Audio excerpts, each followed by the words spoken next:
خیلی خوش اومدید به این ویدیو. امروز میخوایم روش کانکشن مستقیم رو با هم انجام بدیم. از کلادفلر استفاده میخوایم بکنیم و انشالله در ویدیوهای آتی حتما نحوه تانل زدن بین ایران و کلادفلر به روش خودمون رو حتما میذاریم. پس چنل یوتیوب ما رو دنبال بکنید و گیتهاب ما رو هم دنبال کنید. البته لینک تلگرام هم براتون داخل دیسکریپشن میذارم. بریم که آموزشو داشته باشیم. خب اولین کاری که شما باید بکنید خرید یه سرور خارج هستش و یک اکانت کلادفلر. برای سرور خارج شما میتونید از هدزنر، دوپراکس و امثال هم استفاده بکنید. بتونید خیلی راحت تانل خودتون رو برقرار بکنید. ما اینجا الان یه دونه سرور خارج داریم. برای اینکه بخوایم این حرکت ها رو انجام بدیم و تانل خودمون رو برقرار کنیم، اولین کار باید یه دونه پنل سرور خودمون رو البته آپدیت کنیم به دستور apt update و apt upgrade -y. ما سرور خودمون رو آپدیت میکنیم. ما حالا استابش میکنم، حالا تو آپدیت شد. ما یه دونه پنل صنایعی داریم روش که حالا من پنل صنایعی رو کلن حذفش میکنم، 5 رو میزنم که حذف بشه. خب الان ما باید پنل صنایعی رو نصب کنیم. برای نصب کردن پنل صنایعی فقط کافیه بیاید داخل گوگل خودتون بنویسید image صنایعی. وقتی که سرچش کنید میاد بالا و فقط کافیه برید کویک استارت برش دارید. اوکی، این از و ما الان دوباره باید برگردیم سرور خارج خودمون. اینجا کنترل شیفت وی رو میگیریم و پیست میکنیم که بره ادامه مراتب رو انجام بده. زمانی که نصب پنلتون تموم شد به شما یه دونه لینک HTTPS میده. فقط شما کافیه که این لینک رو بگیرید، کنترل شیفت سی بزنید، حالا میاد اینجا کنترل وی میزنید، پیست میکنید و وارد نسخه جدید پنل صنایعی میشید. یو آی جذاب. حالا کاری که میکنید برمیگردید دوباره حالا سرور خودتون، یوزرتون رو وارد میکنید و همینطور پسورد خودتون رو. ما الان لاگین کردیم داخل سرور خارج خودمون. خب حالا میریم داخل این باند، میبینید هیچ این مادی نداریم، کلینت چی نداریم، خالیه. بعد از اینکه پنل صنایع خودتون رو نصب کردید، من لینکش رو براتون میذارم داخل کانال تلگرام. تشریف بیارید داخل کانال تلگرام و از این طریق سرتیفیکیت خودتون رو از طریق بگیرید. السلام خواهم از این طریق بگیرم. خب ما بعد اول اسکوت رو نصب کنیم. اسکوت رو نصب میکنیم، کنترل شیفت وی. بعد آکامی رو نصب میکنیم، مجدد کنترل شیفت وی و کار گرفتن استلش رو انجام میدیم. حالا میگه روی دونه چه جیمیلی باشه، حالا این اصلا اهمیتی نداره. شما یه جیمیلی وارد میکنید، حالا XX هم بود اشکالی نداره. و خب حالا اینجا ببینید اینجا یه دونه hostmydomain.com داره. اینو شما باید پاک کنی. کاری که میکنید چیه؟ میای داخل کلادفلر یه دونه دامنه ثبت میکنی. بعد از اینکه دامنه رو ثبت کردی، به اصطلاح نیم سرور ها رو که شما ست کردی، میای تو قسمت ریکورد. بعد یه محیطی بهت نشون میده که شما میتونی یه دونه ساب دامنه برای خودت بذاری. حالا میتونی انتخاب کنی که مثلا به عنوان دفترچه باشه، یا حالا میتونی انتخاب کنی به عنوان مثلا پشت CDN خود کلادفلر باشه. ما اد ریکورد رو میزنیم، یه دونه اسم باید وارد کنیم. مثلا من یه اسمی میخوام وارد کنم، میزنم تیدو خالی و تو قسمت IPv4 آدرس باید IP 4 سرور خارج خودتون رو وارد کنید. که آی پی خارج سرور ما از اینجا اگه من بخوام بیام، البته اینو آی پی ای بزنم، اینجا یه دونه آی پی 4 به ما میده، ما این آی پی 4 رو بر میداریم میبریم میذاریم اینجا. اوکی، این از این. تیک پروکسی استاتوس هم حتما روشن باشه. سیو رو میزنید. خب الان ما یک دامنه داریم که پشتش حالا یه دونه ساب دامنه است به نام tido.snapshop.com.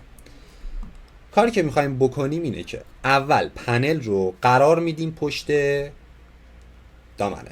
چجوری؟ میریم اینجا، میریم توی سرور خارج خودمون، اون اسکریپتی که بهتون گفتم اینجا مینویسیم مثلا tido.snapshop shop.com.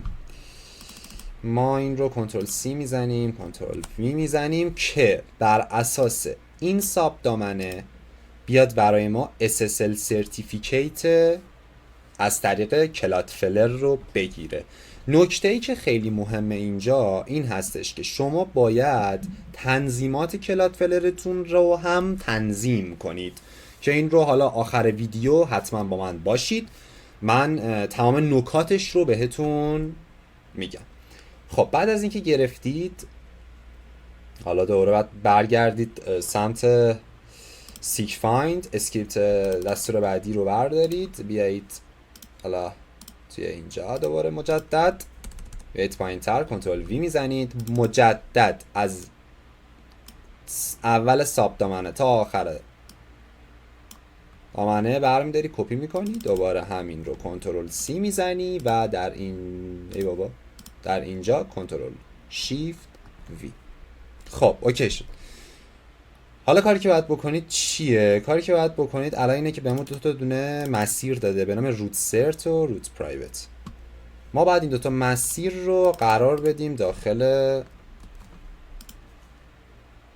سرور خارج خودمون. از قسمت پنل ستینگ که وارد بشید، تو قسمت سرتیفیکیت گزینه پرایوت این رو پاک میکنید، این رو هم پاک میکنید، وارد میشید، دوباره روت سرچ کنترل شیفت سی میکنید و سیو رو میزنید و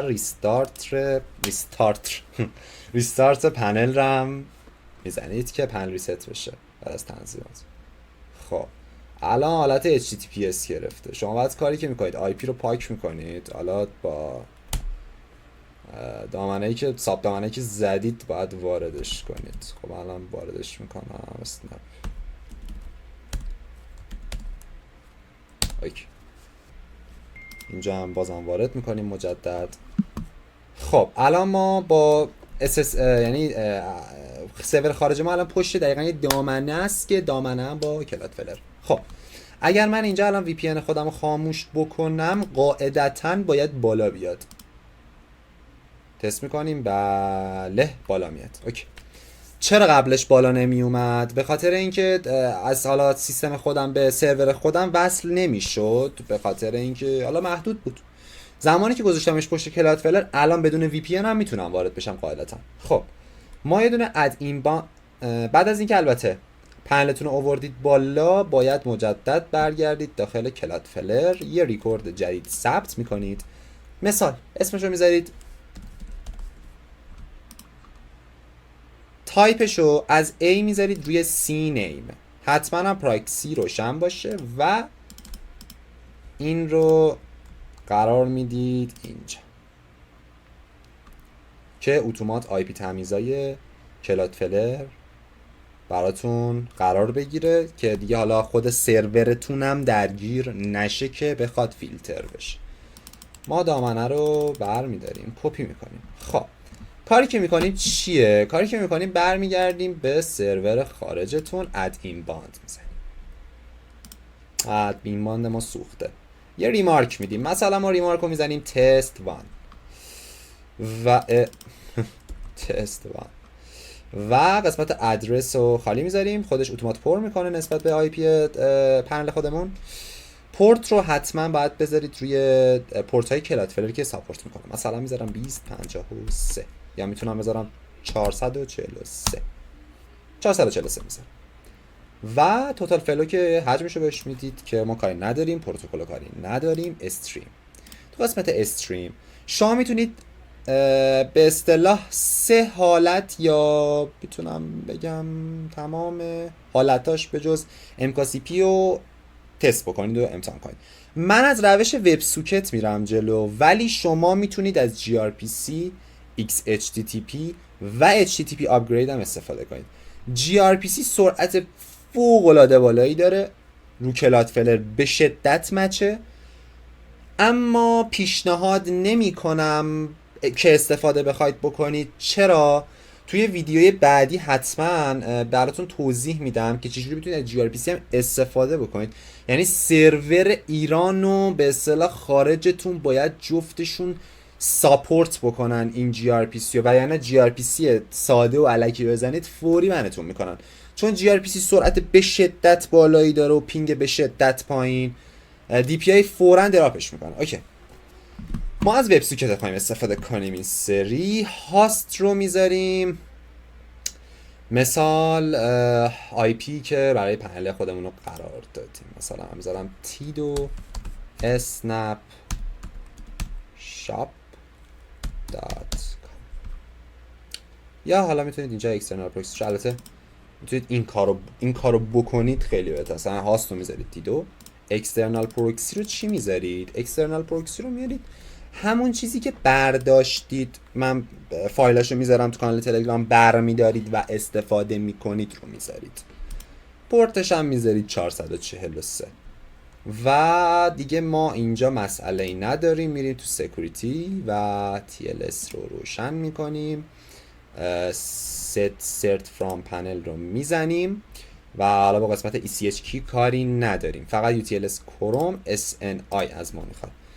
برای مبحث SNI شما میتونید از همین تیدو، حالا چیزی که خودتون درست کردید استفاده بکنید، یا میتونید بیاید مثلا بیاید تغییر بدید، بگید اوکی من الان یه دونه فرستم دارم، این فرست منم بیار بذار پشت، مثال میگم بسه بر خارج ما کو مثلا میتونم بگم بنداز پشت این، آره مثلا میندازه پشت این و سیو میزنه. خب الان ما یه دونه فرست هم داریم. البته بچه اینا بهتون بگم که فستلی هم اوکی شده، میتونید از فستلی هم استفاده بکنید. حتما ویدیوش هم اگر درخواست بکنید براتون میسازمش. ما برمیگردیم تو سرور خارج خودمون و SNI رو هم قرار میدیم و دیگه موردی نمیمونه. اسنیفینگ رو کاری نداریم، اینم جیسون ماه و کرییت میکنیم. اوکی، این از کانفیگی که ما داخل سرور خارجمون توی پنل ساختیم و حالا از قسمت کلاینت روی اد کلاینت کلیک میکنیم، یه دونه اسم بهش میدیم، مثلا بزنیم تست 2 و به اصطلاح اینجا اون این باندی که درست کردیم رو قرار میدیم و حالا تمام کرییت میکنیم. ما روی QR کد میزنیم و حالا میخوایم تستش کنیم ببینیم کار میکنه یا نه. برمیگردیم توی ویتوره خودمون و اینجا من حالا بذارید این رو میگیریم، کنترل شیفت رو حالا کنترل وی میکنیم، کلاینت برای ما ایجاد شد. ما خب اوکی، کنترل آر ما وابسته است به ضبط ما. خب کنترل تی میزنیم، پینگ به ما میده. اینم مد نظرتون داشته باشید که سرعت اینترنت من به شدت افتضاحه و دارم با هات اسپات براتون ویدیو میگیرم. خب ما حالا بهش وصل میشیم، میخوایم پینگش رو بگیریم، حالا سرعتش رو تست کنیم ببینیم به چه شکل و به چه منوالی هستش. مثلا اسپیدس هنوز پینگ هم نداده. الان مثلا الان پینگ داد، بعد یوتیوب هم حالا میاد بالا. حالا مثلا تو یوتیوب بنویسیم تتلو به مثلا پینگ 227 به ما داده. حالا اینترنت من خیلی افتضاحه بچه‌ها، من الان یه جایی هستم بین کوه دارم براتون ویدیو رو میگیرم. حالا با این حال 3 مگابایت میونه 4 مگابایت تو کوه خیلی خوبه. شما بزنید، نتیجه هاشم حالا برای من داخل کانال تلگرام توی قسمت گپ برای من همه رو بذارید. من حالا چند تا دونه از ویدیوهارم دونه تامنیلاش هم براتون باز کنم، ببینید که باز میکنه براتون. و اینکه سرور خارجتون هم داخلش اثر داره و از این طرف هم حتی به اصطلاح اینترنت خودتون که چقدر الان تو چه منطقه‌ای باشید، که البته من تو منطقه نیستم، من میون کوه ها هستم الان. خیلی خوشحال شدم از اینکه ویدیو رو با من همراه بودید، دیدید. دم همتون گرم، عشقید. تا ویدیوی بعدی، فعلا بدرود.